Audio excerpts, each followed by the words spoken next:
who are joining us from around the world via Zoom. I also wish to acknowledge a debt of gratitude to our 11th president of Spelman College, Dr. Helene Gale. Also, I would like to acknowledge the Alice L. Walton Foundation, which funds our program. I'd also like to give my great thanks to Dr. Ayoka Chinzera, the Division Chair of the Arts here at Spelman College, the Chair of the Department of Art and Visual Culture, Myra Green, and the Acting Chair, Dr. Yomi Ola.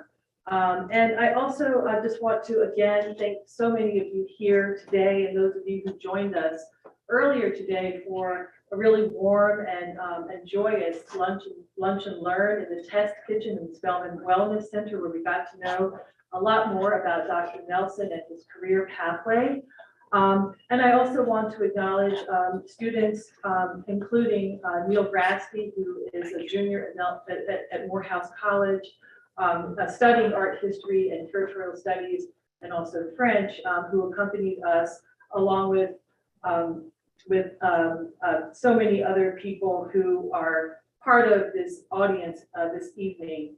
I also wish to acknowledge the hard work of our staff, Rachel Brown, our Associate Director, and Olalade Oluwale, our Program Coordinator. Together with all of your help, we really had a great day. We learned a lot, and we've covered a lot of ground. We gave Dr. Nelson a tour of our campus.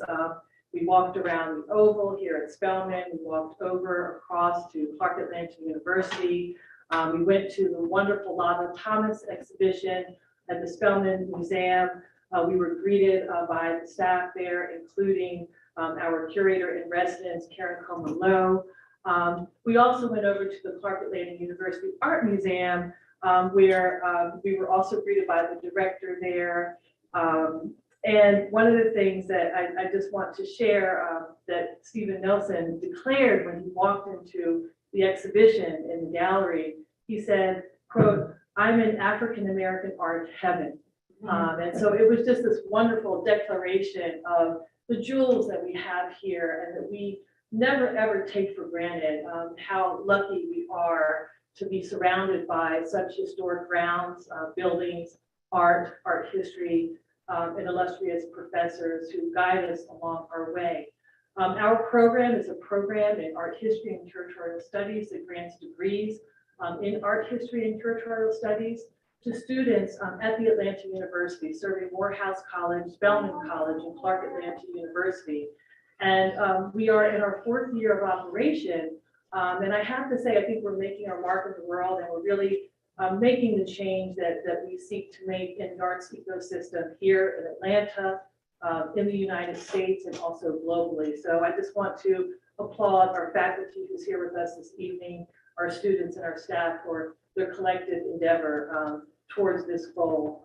And I know that you're all making a difference. And I think, that gives me a great segue to tell you a little bit about Steven Nelson, who is a friend and a colleague, someone I've known for some time, but who in his own way, now in his appointment as Dean of the Center for Advanced Study in the Visual Arts at the National Gallery of Art in Washington, D.C., is really also making inroads and change in that institution and in our nation's capital, and also nationally as well. Dr. Nelson has published widely in the arts, in architecture and urbanism of Africa and its diasporas, and on queer studies.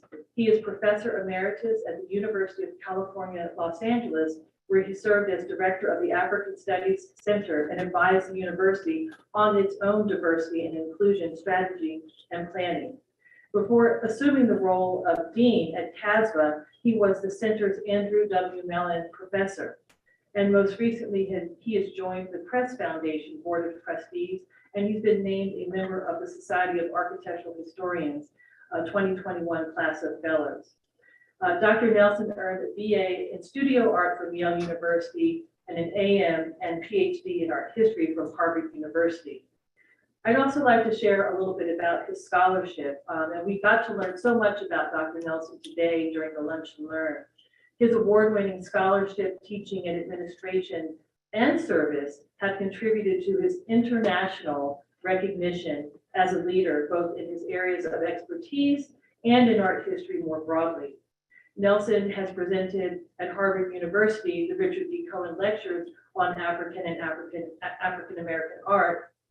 And he's also held visiting appointments at the Universidad de los Andes in Bogotá and the École des Études en Sciences, en Sciences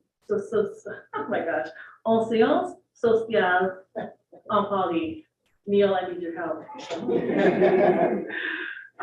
In addition to his tenure as director of UCLA African Studies Center, Dr. Nelson's recent leadership experience includes advising, this is before he joined CASVA 2 years ago and before he took the Andrew W. Mellon professorship at CASVA. But he's advised, as I said before, on diversity and inclusion, and he's also worked very closely with the university's nearly 70 African as faculty members, also with other University of California campuses, at the Fowler Museum at UCLA, and in many other parts of the university. He's now professor emeritus, but I think that, you know, in his more than 20 years of service at that, you know, large institution, we can see how he made his mark, not only in African studies and in art history, but also in a large state system university in the state of California and also globally. Over the course of his teaching career, Dr. Nelson has advised more than 100 BA, MA, and MFA and doctoral students, and he's taught courses that range in enrollment from 3 to 315 on subjects such as African art, African American art, Black power in art, African architecture, African cinema, and art historical methodologies. So he's someone who has a vast and deep well of knowledge. He's been a mentor to so many and a friend to even many, many more. Nelson's book, From Cameroon to Paris, Moshekwa Architecture in and Out of Africa, which was published by the University of Chicago Press in 2007, has won multiple awards. His writings on the contemporary art and historic arts, architecture, and urbanism of Africa and its diasporas also cover the ways in which contemporary artists are making inroads in the world, especially around looking at issues of mapping and information technology today. That's something that he's going to share with us. He's also, of course, taught and written about African American art history and queer studies, and his work has appeared in anthologies and exhibition catalogs around the world, including African Arts, Architecture New York, Art Bulletin, Art Forum, Art Journal, Documents, Journal of Homosexuality, Museums International, New Formations, and Politique Africaine. So I could go on. I think that there are quite a few more there, but we just wanted to give you sort of the tip of the iceberg. And he's also received numerous fellowships, awards, and visiting appointments. But I want to say that his position now at CASVA in Washington, D.C. is something that for those of us who, you know, have been in this profession for more than a decade or two, and even longer than that, or those of you who are new actually to the profession of art history, to museums, it's a crowning jewel, I think, in your career, Dr. Nelson. We're so proud of you. We're so happy that you're in that position of influence in a place that we know is in the process of being changed by your hand and the work that you're doing. So I just want to thank you so much for gracing us this evening with your presence, with your knowledge, and sharing your research. We're looking forward to your lecture. Welcome.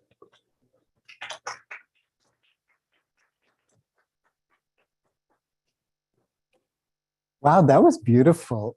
When I apply for a job, if I ever apply for a job again, I'm going to go after your text. Anyway, but it is really an honor to be here, and it's been a whirlwind, really. I mean, we've covered a lot of ground. I've gotten my steps in for the day, and we've seen a lot. And you know, I'm so glad you're all here. We're broadcasting to our Zoom audience from African American Art Heaven, because this really is that. And it was mind-boggling to walk into the Clark Atlanta Museum and see the Hale Woodruff murals, and then to go in and see the permanent collections and to see what's happening here at Spelman. It's really remarkable. And there are so many people who make it happen. And I'm just grateful to be here. But I also want to thank Dr. Cheryl Finley. She's a longtime interlocutor and friend, and it's amazing to see what she's doing here. I'd also like to thank Rachel Brown and Amalade Olubowale for their help. This would not have happened without them. And from the beginning to today, it's been such a pleasure working with all of you. And I'm already planning to come back. So why don't we get this show on the road? Structural adjustment, mapping, geography, and the visual cultures of Blackness. Structural adjustment, mapping, geography, and the visual cultures of Blackness explores the work of a group of contemporary African and Afro-Atlantic artists, including Mark Bradford, Maria Magdalena Campos Pons, Houston Conwill, Moshekwa Langa, and Julie Mehretu, who employ mapping and geography to address key concerns in their work. While all of these artists' strategies engage notion of site, place, and affiliation, in the meeting places of mapping and Blackness, they produce works of unique visual power and complexity that reshape our understanding of African ancestry, notions of diaspora, and urban space. Maps have occupied a prominent position in modern and contemporary art since at least the early 1960s. Perhaps the best known and most addressed examples are those of Jasper Johns, who during the decade used the map as a launching point for formal linguistic and political investigation. Afro-Atlantic artists also made liberal use of maps in their work to explore newfound pride in the motherland, to articulate Pan-Africanist and Black nationalist ideals, and in some cases, to critique the burgeoning of the American industrial military prison complex. Here, maps are part of political, psychological, and emotional exegeses on the relationship of subjects to geography, and they attempt to recast our understanding of both. Inspired by my own past as a graphic designer who made informational graphics and my 2006 article, Mark Bradford's Allegorical Impulse, I'm fascinated how each artist, as a geographer, plays with a mix of mediums to create monumental, phantasmic, and chaotic spaces that problematize the authority of official maps while they remap new kinds of spaces that interrogate the relationships of groups of things, peoples, and ideologies in new and at times very uncomfortable ways.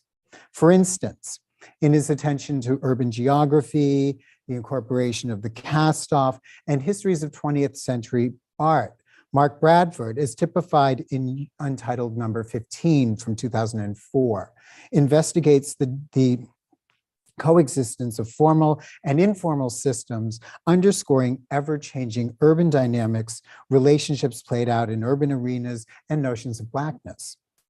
As structure, signifier, mirror, icon, and/or symbol, this project explores the myriad uses of the map and the confrontations each intersections produce.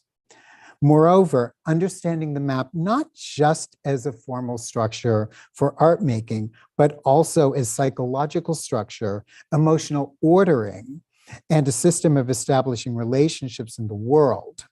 This text investigates how artists at the crossroads of mapping and Blackness produce works of unique visual power and complexity that reshape our understanding of this just didn't work. African ancestry, and many other things. Moreover, structural adjustment considers how these artists incorporate maps as well as the tools of the cartographer and geographer in attempts to short circuit the map's ideological structures of authority, offering instead provocative revisions of the worlds they explore. With this understanding, I'm not talking about all 5 artists tonight. And so with this understanding, tonight's talk includes 3 parts, and we'll focus on Conwill, Mehretu, and Langa. And I hope that that outlines the project's trajectory and its stakes. So part 1, Houston Conwill's choreographed Black histories. In 1988 and 1989, Houston Conwill's New Cakewalk appeared at a number of museums in the United States. In each appearance, a large diagram consisting of an abstracted map of the southern United States, a Congo cosmogram, and the famed labyrinth of floor of the Chartres Cathedral in France made up a dance floor. Overhead hung a map of the United States that duplicated the detail below. In single or multiple walls were 48 niches, each of which contained a quote that had something to do with laughter. And here you see the text says, "When we laugh, we are so happy to laugh. When we cry when we laugh." All of these things contained a quote that had something to do with laughter and humor. The diagram that constitutes the dance floor, one on which viewers could not actually dance, is quite complicated. A series of 3 concentric circles frame the map underneath.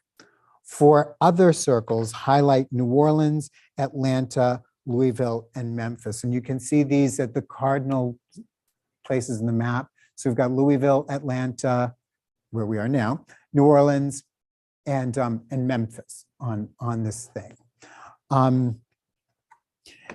The King line, which goes east-west or horizontally, connects Memphis and Atlanta.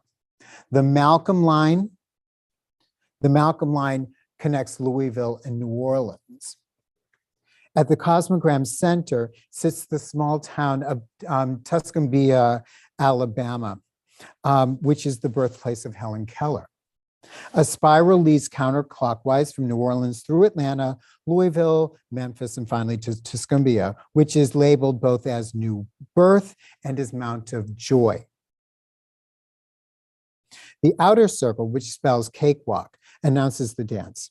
There are other cities. If you look around, you'll see other cities on the dance floor. So there's Birmingham, Little Rock.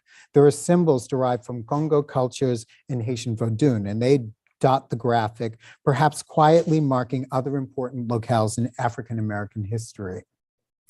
The cakewalk in its original form was a plantation dance where enslaved people spoofed the movements and manners of their masters. Its entertainment value, aside from the joy of the dance itself, resided in seeing white audiences titillated by performances while remaining blithely unaware of their ridicule. By the end of the 19th century, the cakewalk had become enormously popular. In 1897, African-American vaudeville entertainers Burt Williams and George Walker brought the dance to Broadway in the show The Gold Bug. In 1903, the cakewalk was featured in the film adaptation of Harriet Beecher Stowe's 1852 novel, Uncle Tom's Cabin. The same year, the cakewalk appeared in 3 short films released by the American Mutoscope and Biograph Company. And this is one of the first films ever made. This is one of the first moving pictures ever made. And this is about 11 seconds long. And so we might as well play the whole thing. Although 2 of the 3 featured Black couples proudly strutting their stuff, in the third movie, there were 3 movies of the cakewalk, and I'm not showing you all 3. In the third, there were white couples in blackface who awkwardly circled about, exaggerating what they believed to be the airs of uppity Black folk. Whether on the plantation or in early 20th century dance halls, the cakewalk constantly crossed racial and cultural boundaries. And in its late 19th and early 20th century popularity, it provided a framework through which Americans articulated their racial anxieties. Moreover, in its popularity and its capacity to fulfill myriad agendas, the cakewalk points to the multivalent, if schizophrenic, centrality of African Americans and African American cultural mores in American culture at large at the time. Despite its appropriation, despite all of the guises in which it was danced, despite all such attempts, the cakewalk marked the ultimate survival of African and African American peoples and cultures in a virulently racist society. The cakewalk first appears in Conwill's practice in 1983. In this first installation, 3 concentric circles surround a pole. 4 triangular constructions, each representing the same charged cities we saw in the earlier graphics. So New Orleans, Atlanta, Louisville, and Memphis appear in the space. When describing this installation, Conwill noted that the floor is the meeting of a child's game of hopscotch superimposed on the renowned 13th century labyrinth floor of the Chartres Cathedral. Writing in 1922, William Matthews, exploring the opinions of exploring the ways in which we understood labyrinths and noting the example of Chartres, explains, some authorities have thought that they were merely introduced as a symbol of the perplexities and intricacies which beset the Christian's path. Others considered them to typify the entangling nature of sin or of any deviation from the rectilinear path of Christian duty. It has often been asserted, though on what evidence is not clear, that the larger examples were used for performance of miniature pilgrimages in substitution for the long and tedious journeys formerly laid out upon penitents. So, end of quote. With this in mind, then to walk the labyrinth, to follow its path is tantamount from moving from the plane of the profane to the realm of the sacred. The journey is a metaphor for making a pilgrimage to the Holy Land, to Jerusalem. If the labyrinth is indeed the way to ascend to the Holy Realm, it is a voyage that is not easy. Philosopher Frank Orella notes that in Chartres, the passage through the labyrinth of the world is steeped in loss, and that the trip through it is fraught, mentally taxing, and emotionally draining. However, to make it to the Holy Land, to find Jerusalem, to meet the Holy Spirit is an exercise in spiritual transformation, one that releases the traveler from the bondage of self. By merging the game of hopscotch with the labyrinth, Conwill makes an attempt of mitigating the seriousness, pain, and loss associated with pilgrimage. The artist explains, I have found that very grave, urgent, and serious matters can be best insinuated and grasped by presenting them through games or comic anecdotes. And you'll remember the signs of laughter in the later installations. Be that as it may, hopscotch may be child's play, yet child's play can be a source of healing and transcendence. Novelist Julio Cortázar said of the game in the context of his own novel, not ironically titled Hopscotch, a simple chalk line on the ground and a little stone can bring a child to leap from earth to heaven. Be it paradise, heaven, glory, or even happiness at game's end. The process of getting there resembles the Pensieri play that is at the core of Chartres' Labyrinth. And it bears noting that Conwill was really deeply steeped in Catholic philosophy. He actually went to seminary for a while. Returning to the new cakewalk, on top of the references to Chartres and the abstracted maps superimposed on the dance floor, game, labyrinth, the dance floor is also considered to be a Congo cosmogram. Long associated with movement, the ideograph, which you see on your, I can never tell my left from my right, on your right, the ideograph is a map that guides souls from the land of the living to the land of the dead and back again. Following Robert Farris Thompson's well-known characterization of the famed ideogram in his 1981 exhibition catalog, 4 Moments of the Sun, Conwill explains, there is a sense of journey in the African perspective too. I'm constantly gaining knowledge about it. In the 4 Moments of the Sun, the cosmogram used in mystic ground drawings by the Bakongo people of Central Africa, the traveler moves through the maze from points along the diamond or the circle, from birth to life to death, and finally to rebirth. It marks a common meeting ground for humanity. And that, just to sort of give you some idea of how this works, I'm going to put on my Africanist hat for a second, okay? One starts the journey here, all right, which is sort of, what? When you touch this screen, it's I am, that's like so weird. All right, did it go forward and went back? That's so weird. So we start here, all right, beginning of life. If it changes again, oh, there's a thing. All right, it's like, so I can't touch anything ever. All right, so if you start, I'll use that pointer. If you start here, all right, this is sort of, think about it as your birth. all right? And your soul moves to like the high point, sort of halfway in your life, which is kind of, you can think of it as like 12 noon. You're coming back to the end of your life, kind of 6 p.m.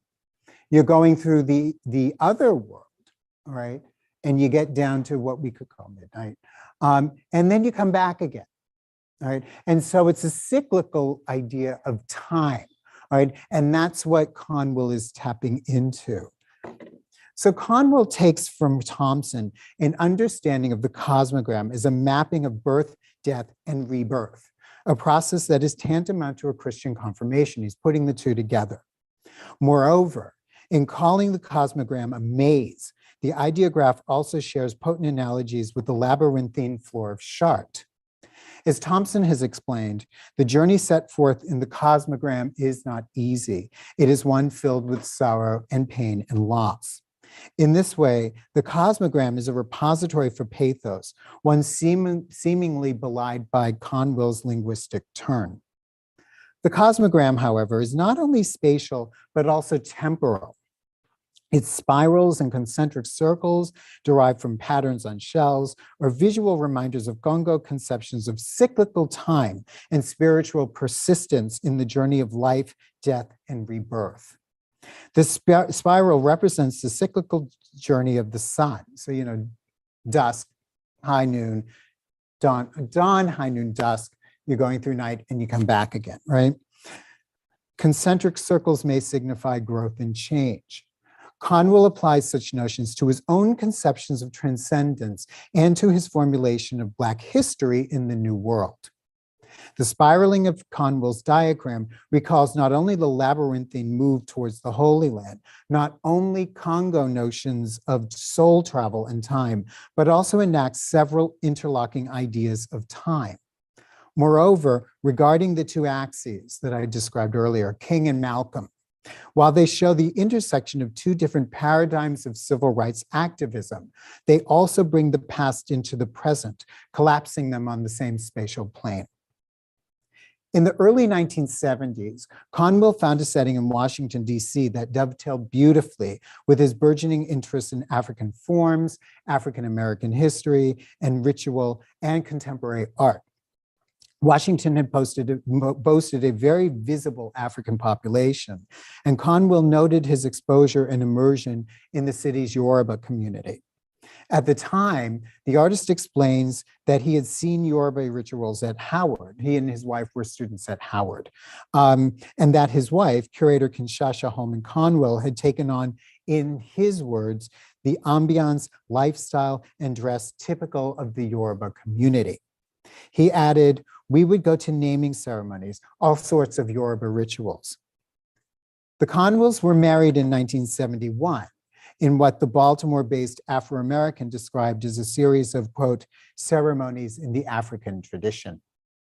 And Kinshasa was horrified when I showed her that I had found that. Perhaps more importantly, Conwill saw Thompson's 1974 exhibition, African Art in Motion, which showed at UCLA in the White Center, but also at the National Gallery of Art in Washington, D.C. The first museum exhibition to include video, the event marked a watershed in the display of African art. Far from showing static objects, Thompson's video animated African art and masquerade for audiences that had never seen it performed live. What's more, Thompson didn't merely describe the scenes. His voiceover mimics beautifully the movement of the masks and the music that enlivens them. And I wish I had some of those films to share, but I couldn't get a hold of them. The art historian speaks of a dancer's coolness under drum fire when withstanding the bombardment of multiple meters. In narrating the action of a dance from the Republic of Benin, he broadcasts, "Man becomes leopard, leopard becomes man." And the audience, in a flash of the scholar's spirit, fully understands the transformative potential of the masquerade. Thompson also made an explicit diasporic nod in this show, filming a masquerade in Haiti, which Thompson calls a child of Dahomey. He makes an explicit vital connection between Africa and the Afro-Atlantic, insisting that in this example, dance has both African and African American and Afro-diasporic implications.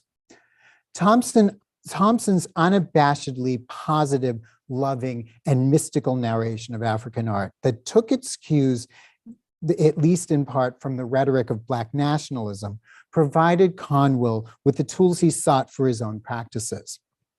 In a 1979 interview, having seen Thompson and having experimented in performance and earthworks, the artist puts it quite succinctly.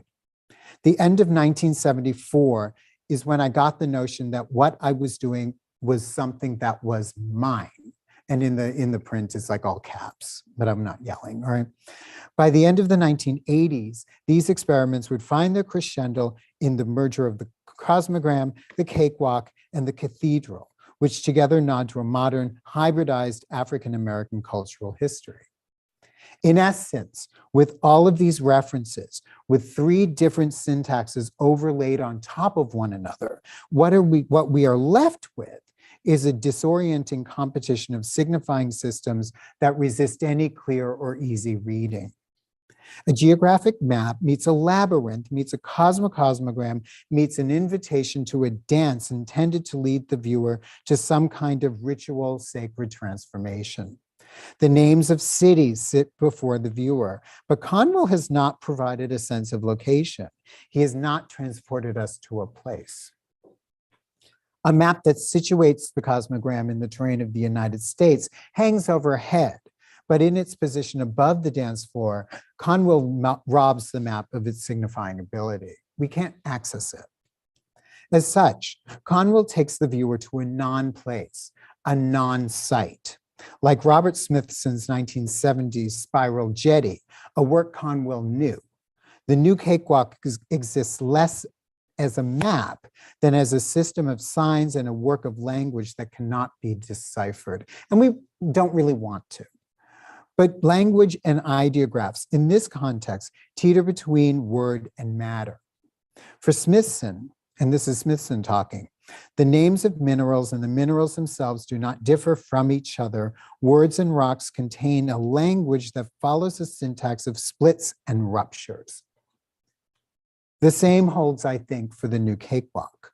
However, there's a provocative twist. True, if one looks at a word long enough, and don't try this at home, all right? If one looks at a word long enough, it starts to transform, and the word and its referent can separate. Try it at home. I'm contradicting myself.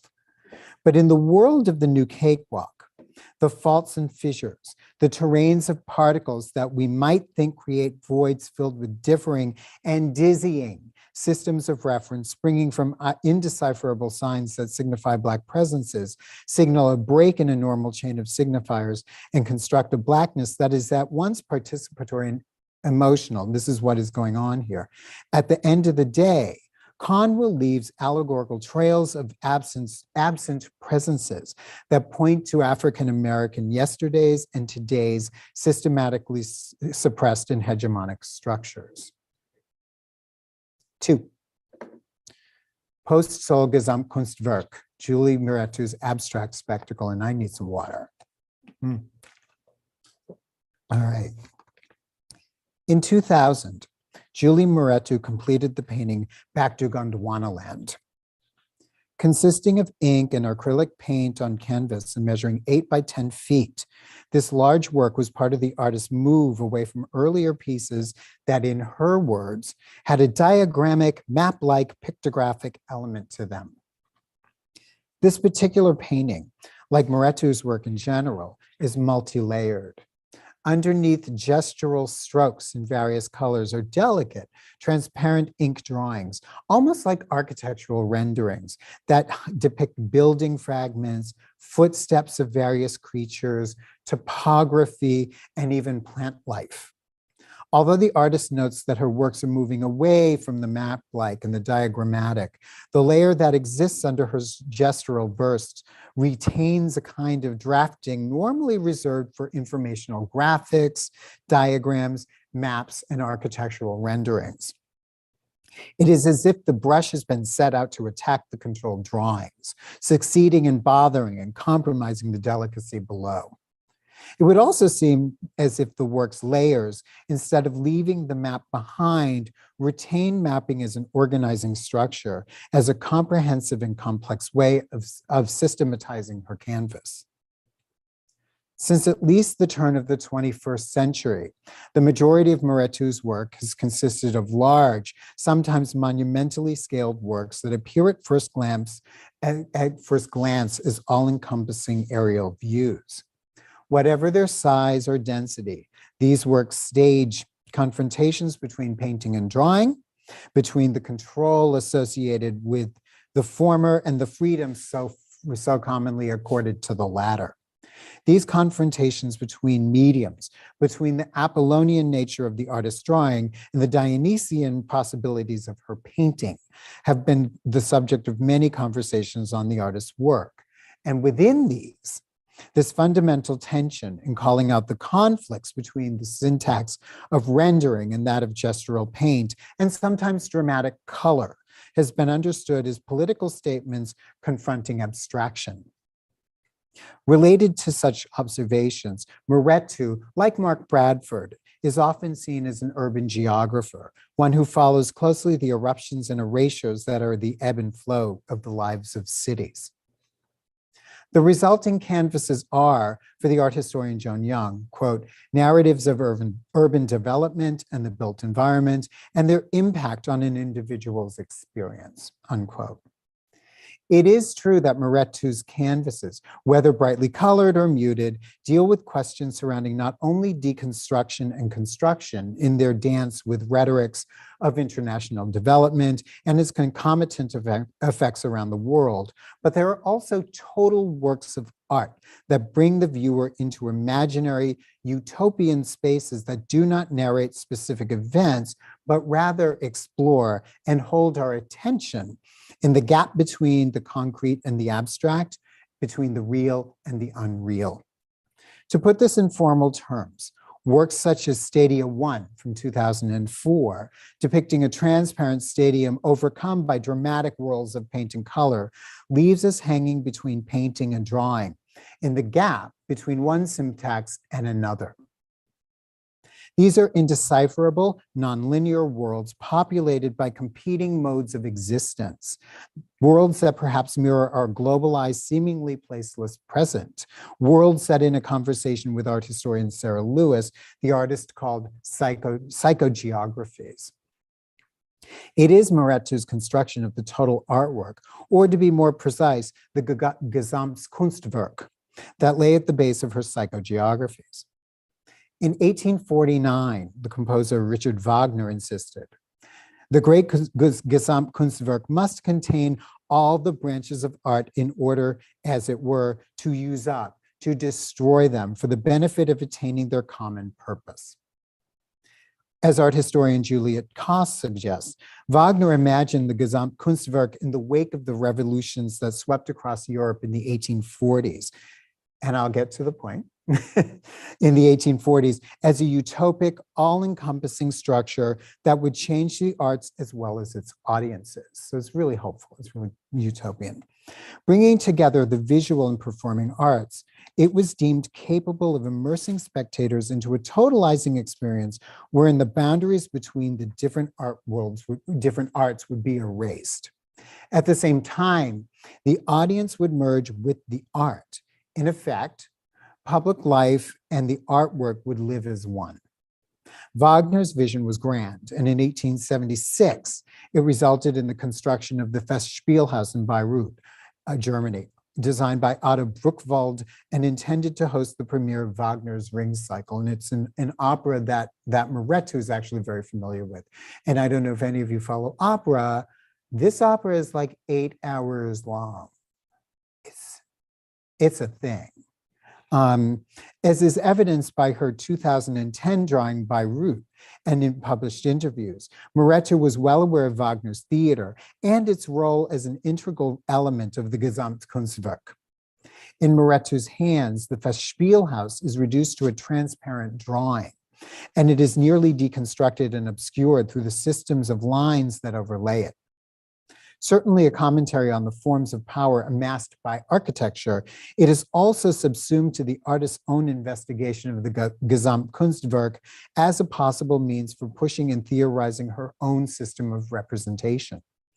Unlike Wagner's vision, unlike his utopic gesture for a unified world of art and folk, Mehretu is interested in the Gesamtkunstwerk of the 19th century as a thing to be analyzed, as a strategy to think through Wagner's ideas of the very possibility of a merger of art and human experience.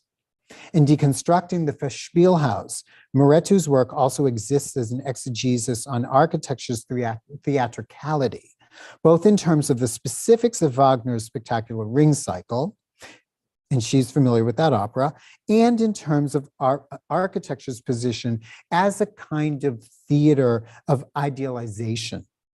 Bayreuth's deconstructive gesture cuts through such notions, instead exploring the ideological and political change of the built environment, particularly in light of 19th century nationalist and nationalistic formations.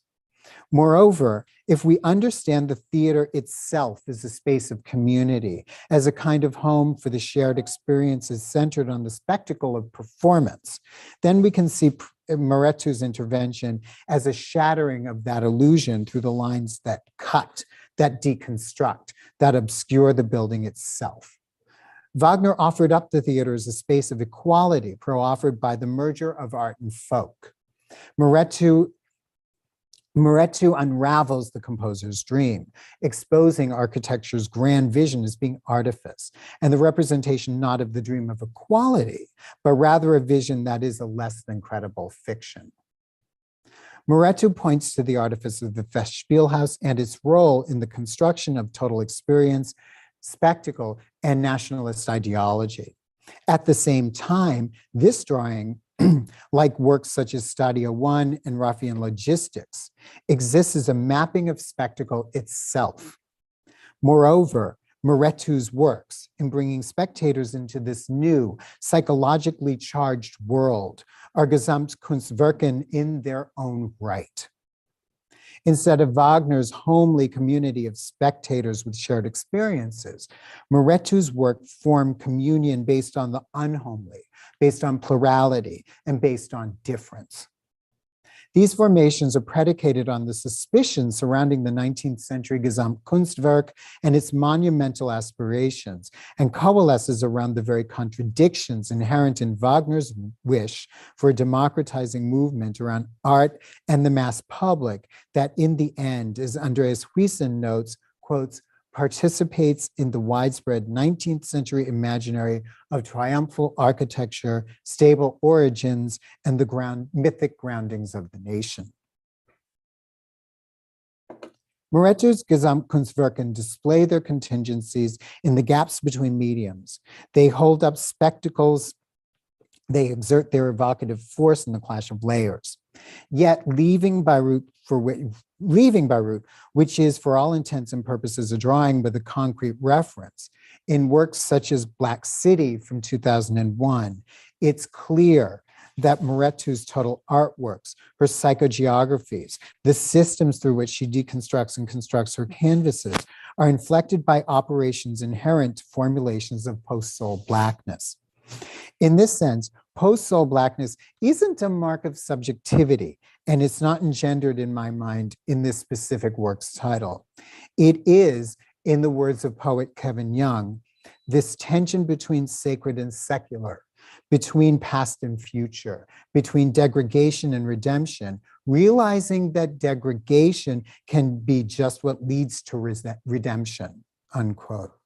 Within this tension, Black artists are inheritors to a vast array of traditions and practices, and Mehretu uses these to rework a world of her own understanding. Young grounds the operations of post-soul Blackness, bargaining, trading, stealing, making, and storying in his understandings of funk. In his conception of the term, funk is not ancestry. It is a more generalized notion of the past, a psychological past that threatens to unhinge a not so comfortable present. Given funk's groundedness in the body, Given Funk's specter of sexuality and bodily detritus, it might seem odd to invoke it as an operation in a series of canvases that seem to, at least on their surfaces, disregard the body. Yet Funk, as a stance, or even as a set of operations, functions like the Gesamtkunstwerk. Like the total artwork, Funk is a utopian gesture that strives for community, one that revels in the dissolution of boundaries, one that celebrates the multi-layering of meaning. It also moves towards spectacle and the outlandish. It is indirect, it is nonlinear. Mehretu's own hope is that her paintings constitute, in her words, quote, a Baroque, over-the-top epic narrative.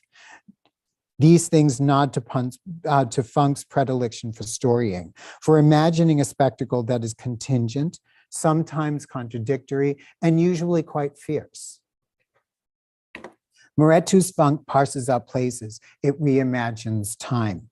The painting's layers not only erase and obscure, but they smash the past and the present to such an extent that in the experience of viewing, it is impossible to figure out which is which.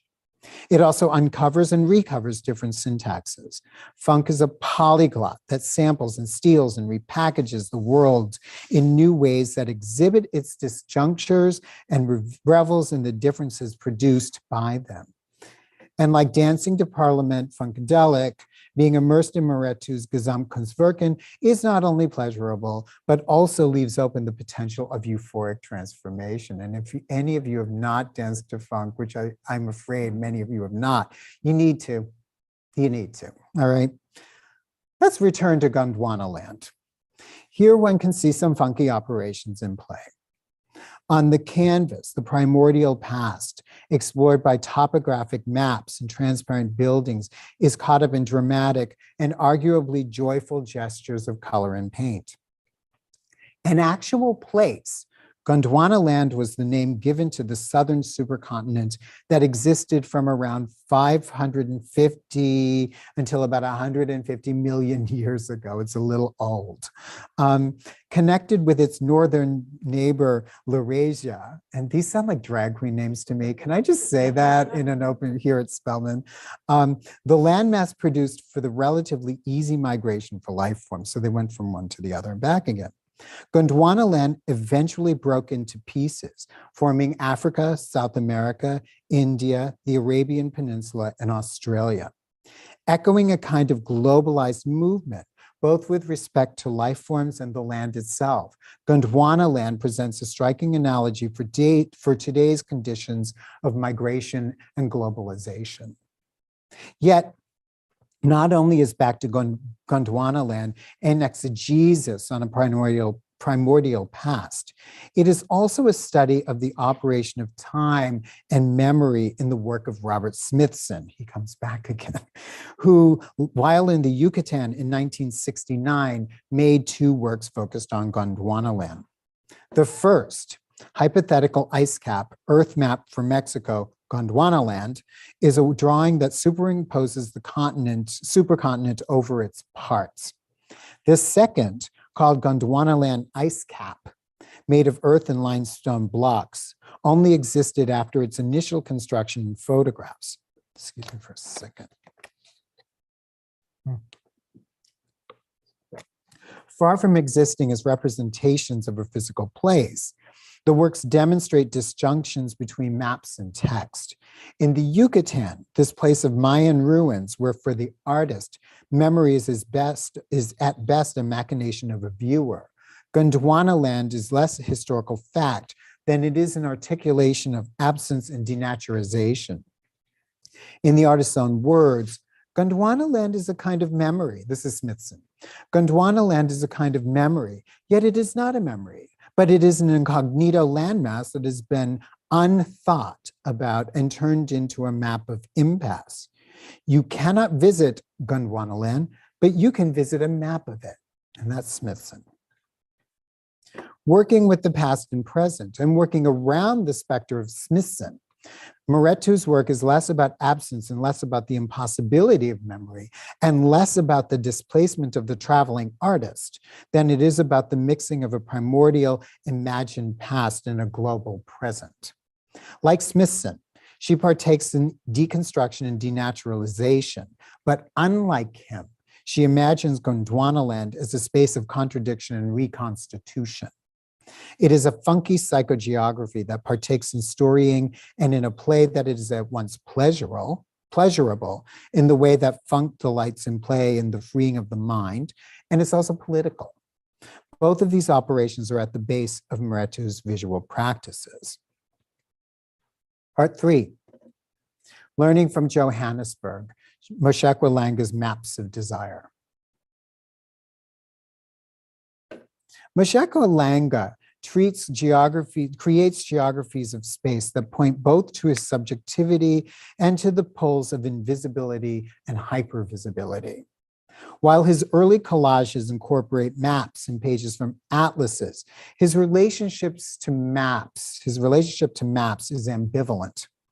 On the one hand, he understands and, to a certain extent, accepts them as a structure that both situates place and relationships. On the other, in the gap between what maps represent, and the lived experiences of people in South Africa, he rejects them as a stable signifying entity.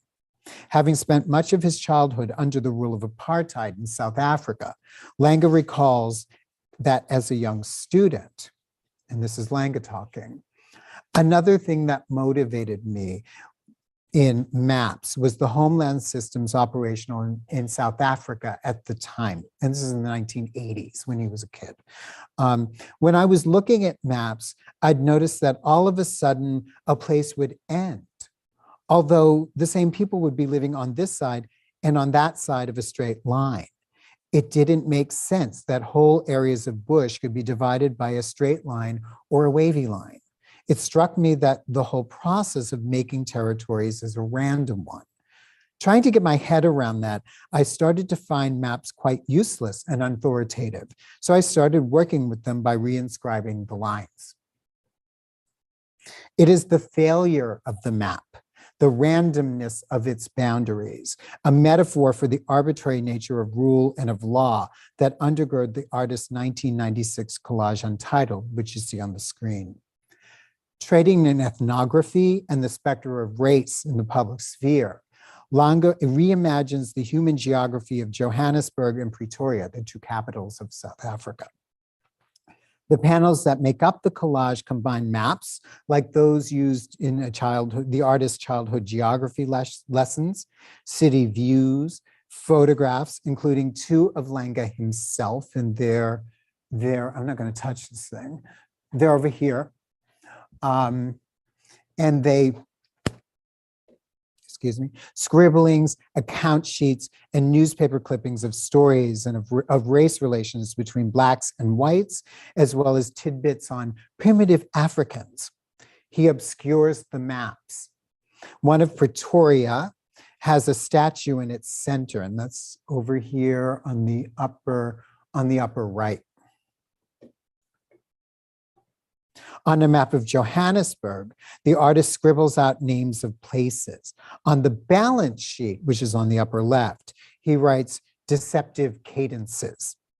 Seemingly haphazard, the collage explores the gap between official information and lived experience.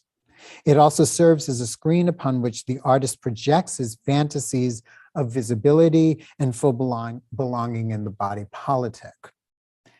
In intervening with these maps, in covering them and in facing them, in calling into question their truth value, Langa throws down a referendum on subjectivity and belonging that reveals itself in the cutting, the layering, the editing, and the suturing of incompatible objects. And in this theater of refusal splayed out over the collage's surface, the artist attempts to insist upon placing a human element into a national space predicated on the invisibility of non-whites, both in the delineation of space and in the making of the nation. This move on Langa's part finds resonance in academic discussions of South African geography and how it should deal with Black people and the land in post-apartheid reconstructions of South Africa. Noting the distance between official records and the experience of South African Blacks, geographer Rebecca Lamas explains that the failure of cartographers, as well as South African geographers, in grasping the human dimensions of space and place they're a huge problem here. Arguing for the Black repopulation of space as a primary goal of the nation's geographic research, she insists that only through learning how to see the land anew is it possible to uncover and recuperate what she calls, quote, landscapes of affection, experience, and imagination. With this understanding, Lamas's goal is in finding ways to more deeply and fully know a place, to understand its internal logics, in uncovering, quote, the ubiquitous sense of fear, disadvantage, insecurity, and tribulation that permeate mental maps of the townscape. It is this refocusing of geographic research to include the personal, the subjective, and the psychological that finds voice in Langa's collage. It is in the gap between the official and the lived, in the space between the sterile geography displayed in statistics, bills, and official maps, and that of human geographies of living and loving that gives the artist access to realign and repopulate the land. In short, Untitled marks the return of the repressed Black subject, one that makes itself known through realignment, the manipulation of information, and the exposure of the government map as a fiction that illustrated and suppressed the presence and by extension, the very existence of non-whites. But if Langa's collage, his rescripted map, points towards the return of the repressed as a Black subject engaged in becoming, it also demands of the viewer that we change the way we see. Not unlike the Situationists, who in the 1950s lodged interventions on the maps of cities such as Paris and Amsterdam in order to counter the masterful gaze of authority and to soil the sterility of the official document with the messiness of human life. Langa's collage attempts not only to question belonging with the rise of the Black subject, but also to highlight the heterogeneity of urban space. Shortly after completing Untitled in 1997, Langa moved from South Africa to Amsterdam, where he began studies at the Rijksacademy. In the move, he observed, "As soon as I came to the Rijksacademy, I became impotent because I was without a map, so to speak. I was in the unknown, although that was an interesting situation to be in. Yet a map remained." Along these lines, Langa's 1997 installation, Temporal Distance with a Criminal Intent, you will find us in some of the best places, parodies notions of separation and belonging.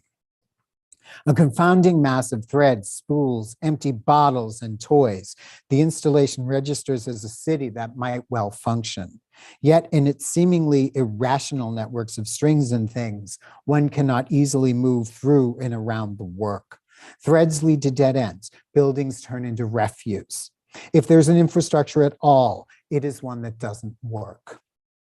Learning from the maps of his homeland, taking his cues from the collages made in Johannesburg, Temporal Distance is the visualization of a threatening liminality that spatializes psychological discomfort and doesn't allow any grounding in the setting. You just can't settle in there.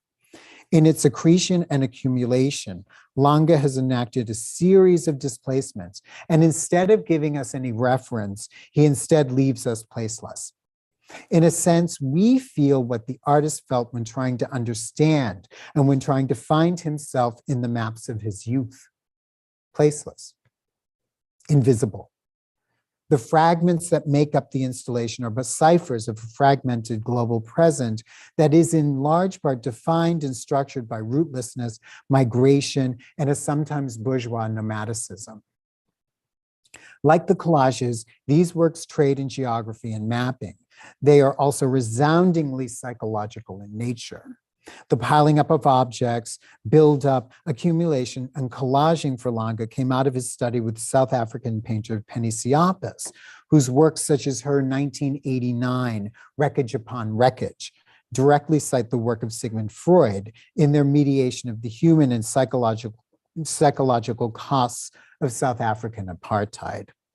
The damage and the suturing of identity and the belonging that the state wrought on its citizenry is at the base of Langa's work, and it is from there that his spatializations find their evocative force. At the same time, Langa described his reception in Amsterdam as inhospitable. His map works were viewed as somehow exotic, ethnographic, and, well, African. Feeling as if his works and his presence as an African in Amsterdam pigeonholed him as a kind of local informant, and frustrated with the anthropological understanding of his practice, the artist took up photography. In this realm, Langa considers the social costs of his unwelcoming European environment. In his 1998 self-portrait series, True Confessions, My Life as a Disco Queen, the artist certainly minds his autobiography in much the same way as in his maps and illustrations, which he returns to, and his desire.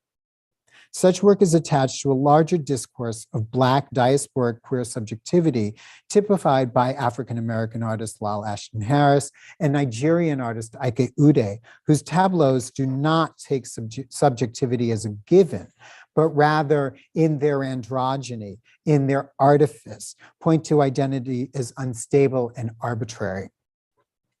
Yet in these works, as was the case in Johannesburg, Langa's interest in mining liminal spaces and trading in indecipherability underpinned these self-portraits. He is without background. The pictures teeter between an amateur porn shoot and the ubiquitous, and now even more ubiquitous selfies that are part of social media. Where's my phone? Click. Here, Langa is without a map. Absent to spatial reference, these pictures could be many things. Yet these photos allow Langa to lose place and explore a rootless geography of sexuality and desire that is born of displacement and cultural difference. Geographies of desire constitute not only Langa's photographs, but also his index pieces. These collages, which are reminiscent of Jean-Michel Basquiat's works of the 1980s, bring together script, drawing, and images that brim with lists of places, peoples, songs, and such. They're also multilingual, they're multi-subject, it's like metadata gone wild. Their indecipherability is not unlike Untitled. Here, information is mapped, compartmentalized, and seemingly nonsensical. They also bring together subjectivity, a Black diasporic consciousness, and gay camp. In his 2001 Age of Romanticism, which is on your left, Langa placed lists, important people, dietary supplements, food, song lyrics, and other things. He puts them all together. It also includes a photo of an unidentified man who might well be a love interest. Langa's 2002 Flower Drum Song, which takes its name from the 1961 movie starring Nancy Kwan, herself a kind of liminal figure, includes odes to Kwan, the Wizard of Oz, particularly Dorothy, family members, places, and the like. Both works explore placelessness in such a way as much the same way as the maps. Yet Langa has freed himself from the map's literal form, turning to and taking advantage of language and the cognitive functions accorded by mapping instead.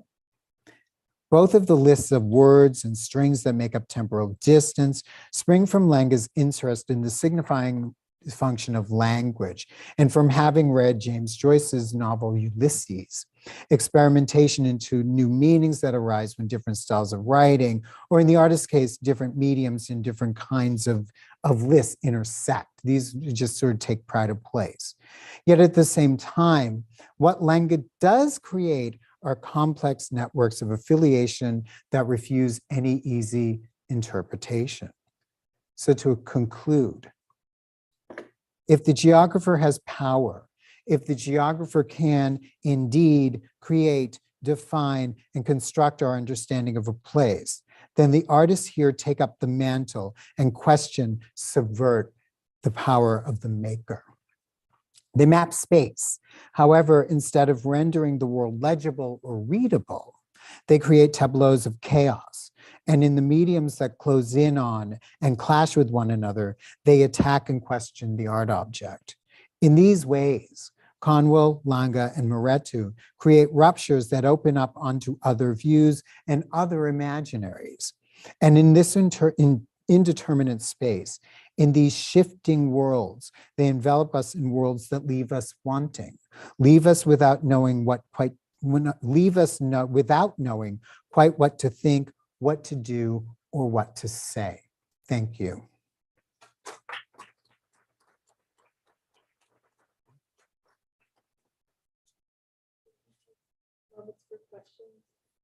Absolutely, absolutely. Yeah. Thank you so much for that very global diasporic analysis. That was really, really beautiful. And there was some work in there with Wanda that I wasn't familiar with. So I'm interested in your experience and how you discovered these artists. And it is very kind of global. And also about how the artists thrive in their time periods. I know Houston Conwill was, at just above Midtown, and that was an alternative space for these artists. So that means to me that he was connected to a community that wasn't getting a lot of visibility.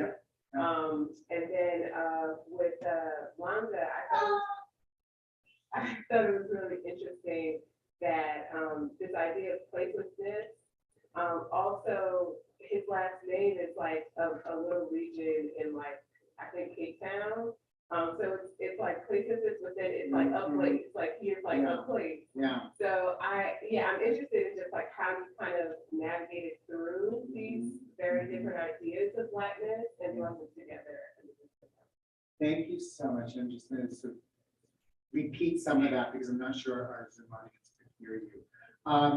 And so, basically the question is how did I get here? How did I, happen to These artists and what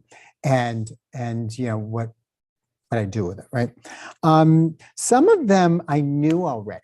And so, I had worked with Maria Magdalena Campos Pons when I was a baby professor at Tufts. And so we were in Boston and we started working together and doing things together. And so I became really interested in her work. And so there was that. And Mark Bradford and I had met in the early 2000s, and I had written about his work in 2006. And so intellectually, it was the article on Mark, but that really happened. I also knew Moshekwa Langa's work because he had shown in the 2006 biennial in Dakar, and I was there, and I met him at that time. He was there. I knew Julie Mehretu's work.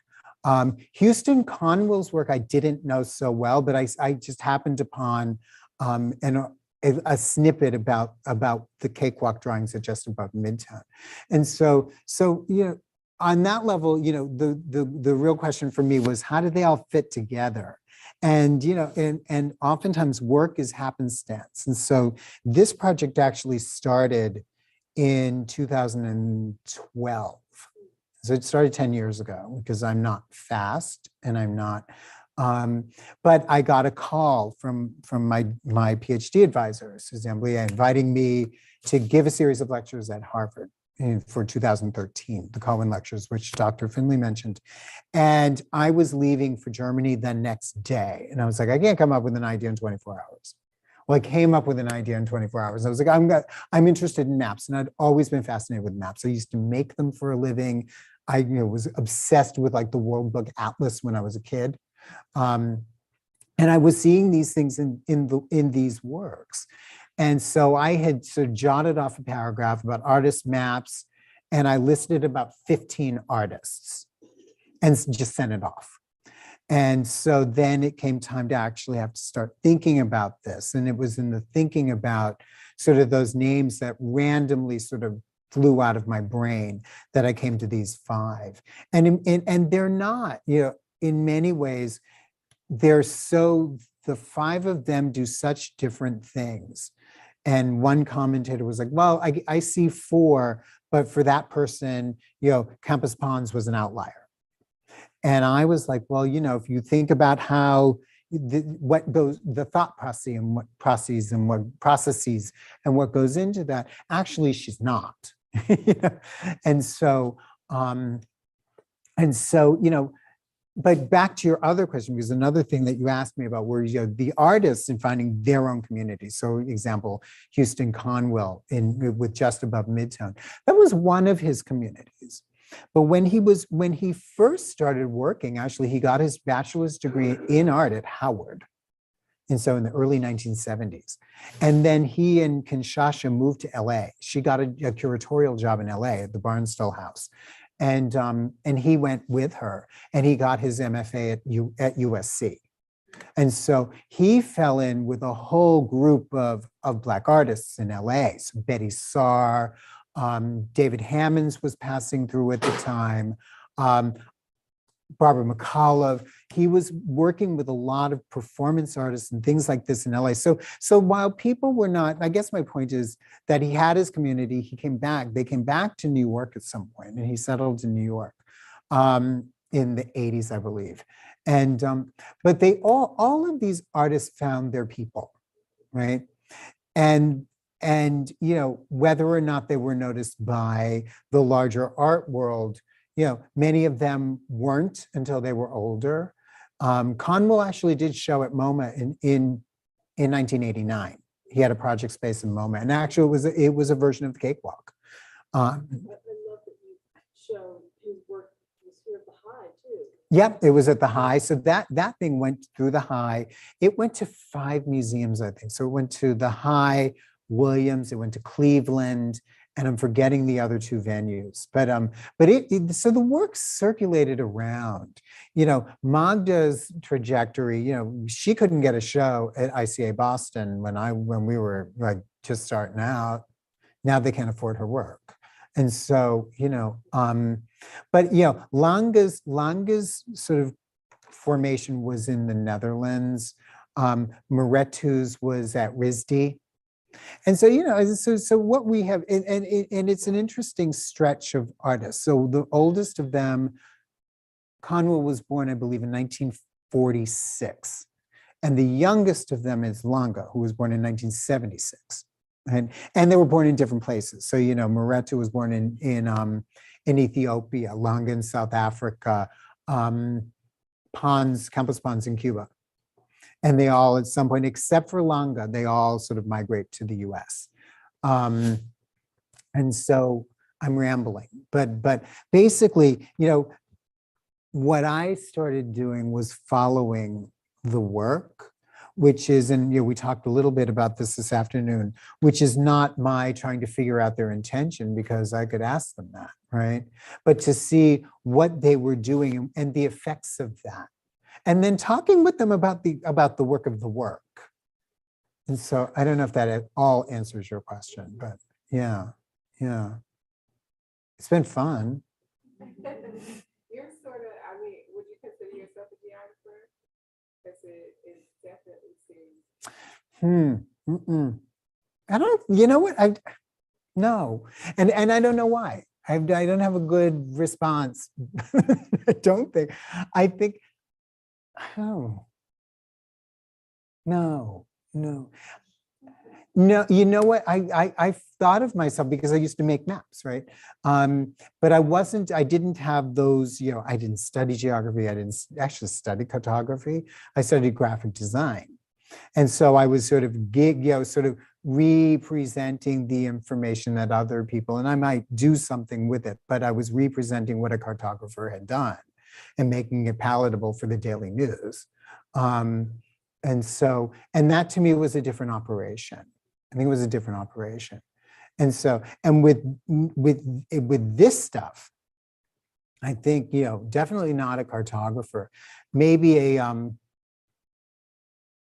cook, more like a cook, and not a baker, because bakers are precise and, but cooks are messy. At least you should see our kitchen when I cook. But there's a kind of bringing things together, a throwing a lot of things up. And I don't mean to make that sound glib, but you're sort of putting a whole bunch of things into a stew and seeing what it'll start to look like. Because what I love about this particular thing is that it goes everywhere, and that you have to sort of look at a lot of different things to really sort of think about what the work is doing, and that's credit due to the artists. I mean, we forget how much artists read, what they're thinking about. I mean, the whole Germany thing with Julie. I mean, she has spent a lot of time there. She has lived there. She's like a Wagner freak. And I had to sort of learn Wagner, which was not, the most pleasant thing in the world. It wasn't the worst, all right, but it was, and fortunately I could read German. And so, but it's those unexpected, I never thought that all of that stuff would come together in one book or one project. It's kind of freaky to me. Where I get to go from P-Funk to Wagner in one chapter, which is kind of fun, right? And unexpected, and as much as I would like, if I get credit at all, it's because the snaps did that, right? But it's following the artist, and then thinking about what that work does, right, in the world. So. Yeah, and that's what researchers do. That's what research is, right? So finding the question and it's for me, it's a very messy process. So I'm other than we will tell our students to find their research questions, and I think that's super important, right? And at a certain point, I'm like, okay, my research question is, what is this work doing? But it is basic, right? And it will change as I write, or it will change as an artist says something. And so sometimes, with these artists, I didn't talk to all of them. I talked to 3 of the 5. And so Houston passed, while I was doing the work. But I talked with his widow. Moshekwa, every so often I'll DM him. But there's more talking that needs to be done. The other 3 I've talked to quite a bit. And part of it is, sort of hearing what they say, and not so that I can just re-report it. But I want to be in their spaces, to talk, but also see what's in the space. Like, I want to see what's on a bookshelf. I want to see what you're reading, or in my case, what I'm pretending to read. All of that stuff gives you clues. It's detective work, really. Yeah.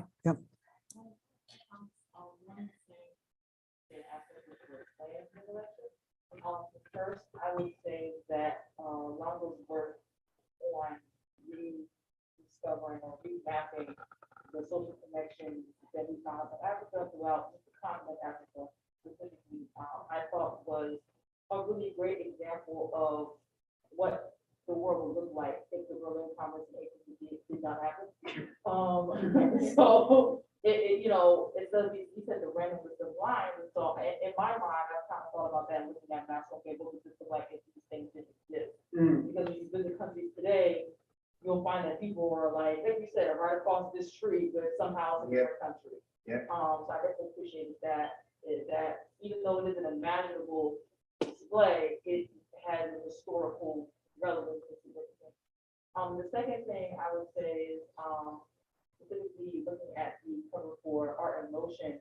I work closely with masquerades, specifically from Yoruba tradition, sometimes from Ghana and African tradition as well. So I think it's very interesting now looking at it from that artist perspective, because I think people who make those, people who are part of the tradition, they don't always see it as art. They see it as tradition. This is what needs to be done. This is what needs to happen. And so I think that explains through your lecture how it's significant in the different perspectives. I appreciate that. Thank you, thank you. So just for our online audience, It was about Langa and lines and the arbitrariness of lines and knowing, knowing how they're arbitrary. And in the example I lived was being in Cameroon, and I lived very close to the walking distance from Chad. And so, I was up in northern Cameroon. I lived there for a year, and Chad was across the river, and we lived, like 15-minute walk from the river. And I lived amongst the Musqueam people. Well, across the river in Chad were more Musqueam people, right? And so in the 1950s, there was an anthropologist named George Murdoch who had basically done a cultural map of the whole continent of Africa, and what that map inferred was that each group had its distinct, discrete place, but then you walk around on the ground and, there's the Fulbe who come in and out because they're nomadic, right? There are the Hausa who moved from northern Nigeria, which was only 3 hours to the west, who have settled here. Oh, wait, my neighbors come from the Masa culture, which is like this. And so, even those things, we try to make those things look clean and neat, and they just never are. And so, and I think that, those lines, it's hard to imagine a world without the dividing of the African continent, in 1884, 1885. Though I get where you're going with that, right? Like, what would it have looked like? That any kind of distinction we might have made would only ever be, at best, partially true. Right? And that's as true here. I mean, the way I think about it is north and south in the United States, right? And so much of that is relative. So if you're down here in Atlanta, hanging out in Fairfax County, Virginia, is not south, right? It's north. From where I grew up in Boston. And so I moved to Philadelphia, and I was like, this is south. I went to Providence, Rhode Island. I was like, I'm in the South. So all of those things become relative, but also with people moving back and forth, right? Or, I'm on the Mason-Dixon line. Well, my cousin lives on the other side of it. And so maps can never fully encompass, sort of people or experiences, and they weren't really meant to. And I think that that's the thing the artists take advantage of. And I also appreciate your comment about the masquerades. And artists, within some of the cultures that do them, and a lot of cultures do them, some people do think of them as art. And the difference is there's no distinction, right, between art and everything else, right? And so, or it's art, but it's not going over to, a white cube gallery to be sold. Or what one will see, particularly with certain masking traditions, there are the masks that are made to be used, and then the masks that are made for the market. And so you see that too. Yeah.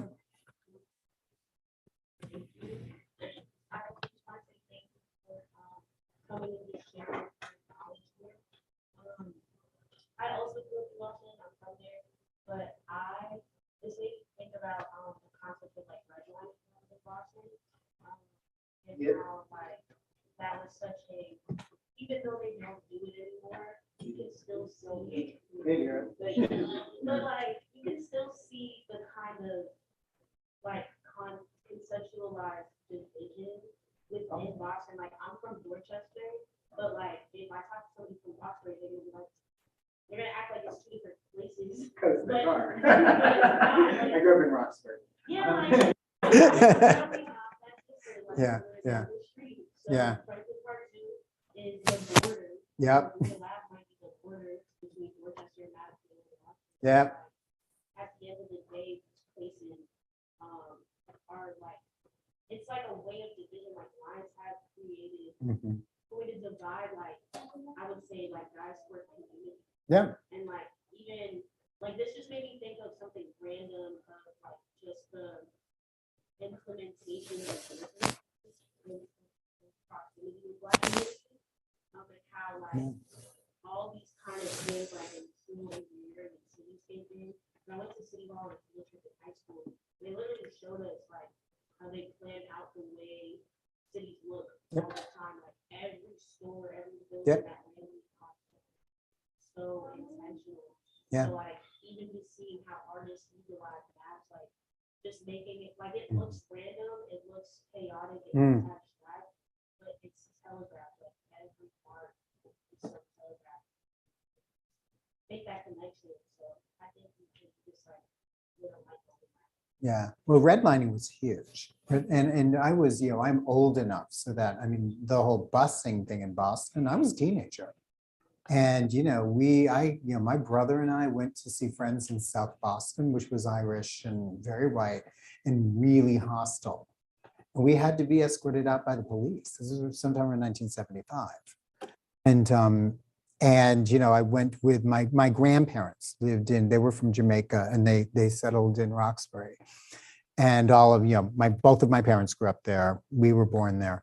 And I was going through Roxbury in the late 70s with a white friend because we'd moved out to suburbia and we came in and people were like, what's he doing here?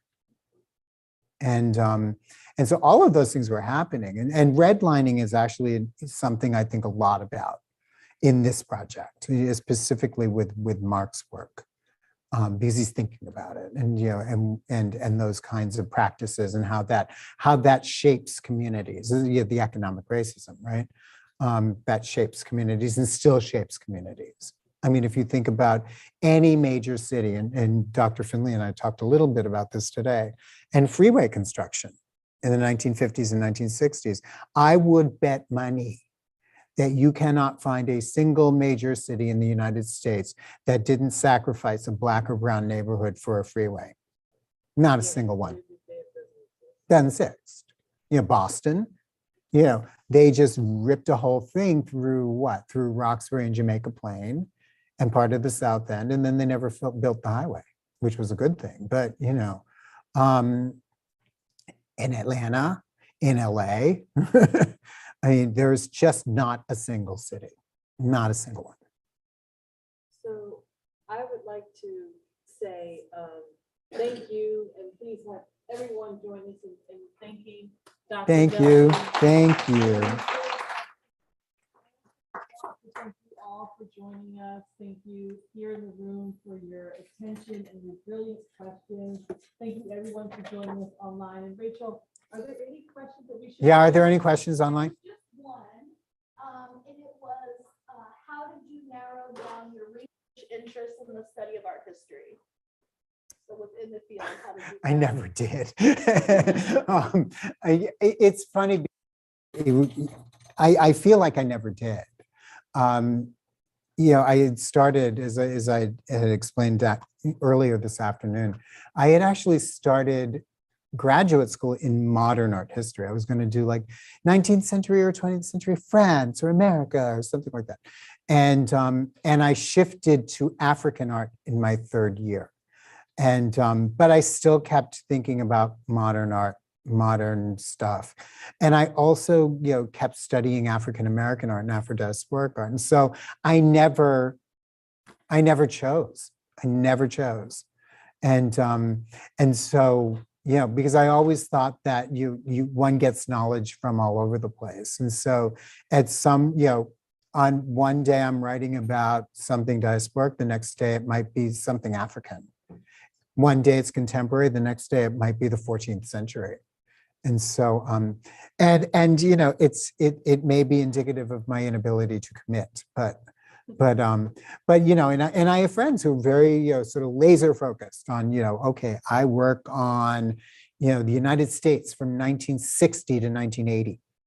And there's a lot of material there, but I get to work on like Africa, and the Atlantic, and, I mean, for me, the narrowing is part of each project, right? And what are the requirements or the demands of each project, and they're really different. With each project is its own thing, and each project gets, we hope at some point its own apartment. And so, that they live their lives and then they want to go away. And so, yeah. Thank you all. And please, reception just out these doors. So thank you all so much. Thank you, everyone, for being here. Yeah. And if you have more questions, I know that you do. I know I saved mine. Dr. Nelson will be joining us just outside the door. So feel free to ask. Get escape out in the back.